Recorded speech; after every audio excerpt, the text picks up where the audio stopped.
महाराष्ट्र की राजनीतिक रसोई में हिंदुत्व की पुरानी और नई छौंक नए मसालों के साथ लगाई जा रही है। एमएनएस प्रमुख राज ठाकरे की ठंडी पड़ी राजनीतिक सियासत वाली पिच पर पिछले एक महीने से हिंदुत्व पर हो रहे मैच में राज ठाकरे ने आक्रामक पारी खेली है और एमएनएस प्रमुख राज ठाकरे का हिंदुत्व के मुद्दे पर फ्रंट फुट पर खेलना कई संभावनाओं को जन्म दे चुका है, क्योंकि राज ठाकरे ने यूपी के सीएम योगी आदित्यनाथ जी की तारीफों के पुल बांधे तो बीजेपी नेता भी राज ठाकरे के साथ कंधे से कंधा मिलाकर खड़ा हो गए, जिसने महाविकास अघाड़ी गठबंधन वाली उद्धव सरकार में हड़कंप मचाकर रख दिया है। एक अरसे बाद राज ठाकरे अपने चाचा श्री बाला साहब ठाकरे जी की छवि लेकर हिंदुत्व के मुद्दे पर उन्हीं के रंग में लौट आए हैं। एक अरसे बाद महाराष्ट्र नवनिर्माण सेना में जान लौट आई है। एक अरसे बाद महाराष्ट्र में हिंदुत्व के मुद्दे पर शिवसेना को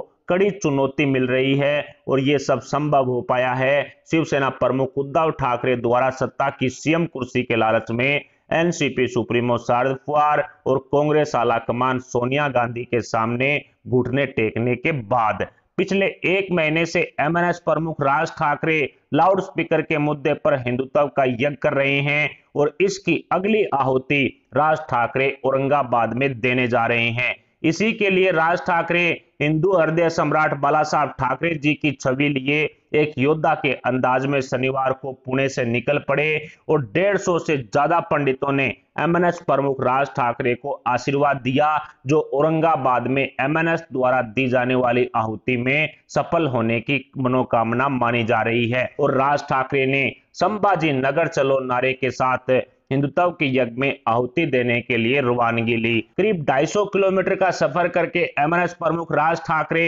आज रविवार को औरंगाबाद में एमएनएस की एक महाजनसभा को संबोधित करेंगे, जिसमें शंखनाद के साथ राज ठाकरे हिंदुत्व की शुरुआत करने वाली हुंकार भरेंगे। लेकिन हिंदुत्व की पिच पर राज ठाकरे की सियासी पारी शिवसेना प्रमुख उद्धव ठाकरे को कतई रास नहीं आ रही है और राज ठाकरे का विकेट गिराने के लिए उद्धव सरकार ने औरंगाबाद में एमएनएस की महाजनसभा को फ्लॉप करने की रणनीति बनाई और 16 शर्तों के साथ मुख्यमंत्री उद्धव ठाकरे ने राज ठाकरे की महाजनसभा को रोकने का निर्णय ले लिया, जो शिवसेना के अंदरूनी डर को दर्शा रहा है। 16 शर्तों की कड़ाई से पालना करने के आदेश अघाड़ी गैंग द्वारा एमएनएस प्रमुख राज ठाकरे को दिए गए हैं, ताकि शिवसेना के हिंदुत्व वाले वोट बैंक में सेंधमारी करने से राज ठाकरे को रोका जा सके। लेकिन हिंदू वोट बैंक को साथ लेने में कौन कितना कामयाब होगा, ये तो आने वाला वक्त ही बताएगा। लेकिन एमएनएस प्रमुख राज ठाकरे के आक्रामक रूप को देखने के बाद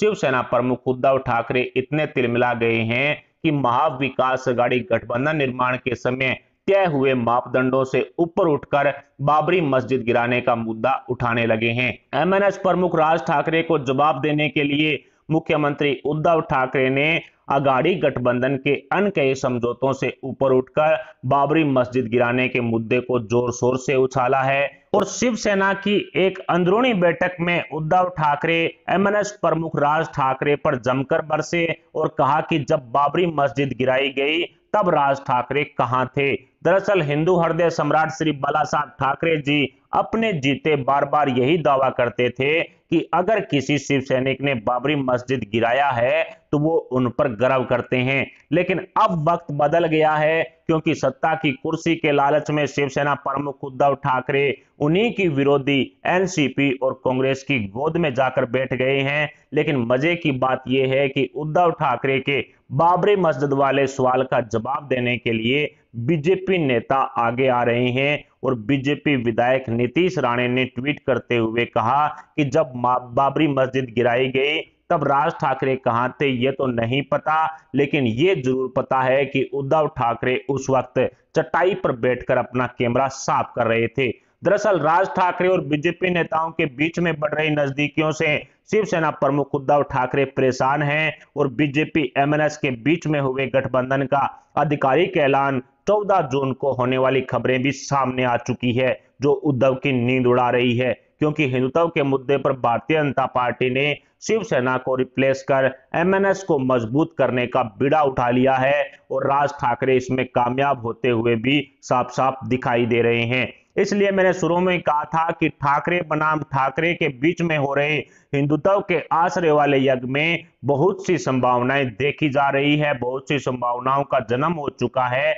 जो शिवसेना की हिंदुत्व वाली पिच को कमजोर करेगी। और राज ठाकरे ने संभाजी नगर में महाजनसभा का आयोजन कर हिंदुत्व के मुद्दे पर फ्रंट फुट पर खेलने की शुरुआत भी कर दी है। और इसी हिंदुत्व की पिच पर शिवसेना पूरी तरह से बोल्ड आउट होती हुई भी देखी जा रही है। लाउडस्पीकर के मुद्दे पर एनसीपी, कांग्रेस, शिवसेना के महाविकास अघाड़ी गठबंधन वाली उद्धव सरकार के पसीने छुड़ाने वाले राज ठाकरे ने अपनी पार्टी के कार्यकर्ताओं में भी जान फूंक दी है, जो आदरणीय श्री बाला साहब ठाकरे जी के रूप में राज ठाकरे को प्रदर्शित करने के लिए एड़ी चोटी का जोर लगा रहे हैं। और औरंगाबाद में एमएनएस की भगवा में मेगा रैली से पहले राज ठाकरे के भव्य स्वागत की तैयारियां पूर्ण कर ली गई है। लेकिन उद्धव सरकार की 16 शर्तों के अनुसार 15,000 से ज्यादा लोगों की एंट्री जनसभा वाले मैदान में नहीं होनी चाहिए। कोई भी जातिवाद वाले स्लोगन बोलने पर उद्धव सरकार ने पाबंदियां लगा दी है, यानी कि जय श्री राम के नारे भी इस महाजनसभा में बोलने पर उद्धव सरकार ने पाबंदियां लगा दी है। इसके अलावा किसी तरह का हथियार जैसे तलवार, त्रिशूल आदि इस महाजनसभा में लाना और स्टेज पर दिखाने की पूरी तरह से पाबंदी रहेगी। इसके अलावा सुप्रीम कोर्ट के आदेशानुसार ही इस महाजनसभा में लाउडस्पीकर का प्रयोग किया जा सकता है, यानी कि सुप्रीम कोर्ट के तय मापदंडों पर ही लाउडस्पीकरों की आवाज रखनी होगी और वहां पहुंचने वाली जनता का पूरा डाटा उद्धव सरकार को देना पड़ेगा। इसके अलावा मौजूद जनता में पूरे अनुशासन के साथ 4:30 बजे से लेकर के 9:45 बजे तक ही इस महाजनसभा की परमिशन दी गई है। आज रविवार शाम को 4:30 से लेकर के 9:45 तक ही इस जनसभा का आयोजन हो सकता है। और इन सभी शर्तों में से किसी भी शर्त का उल्लंघन होता है तो महाजनसभा आयोजक को उद्धव सरकार उठाकर जेल में डाल देगी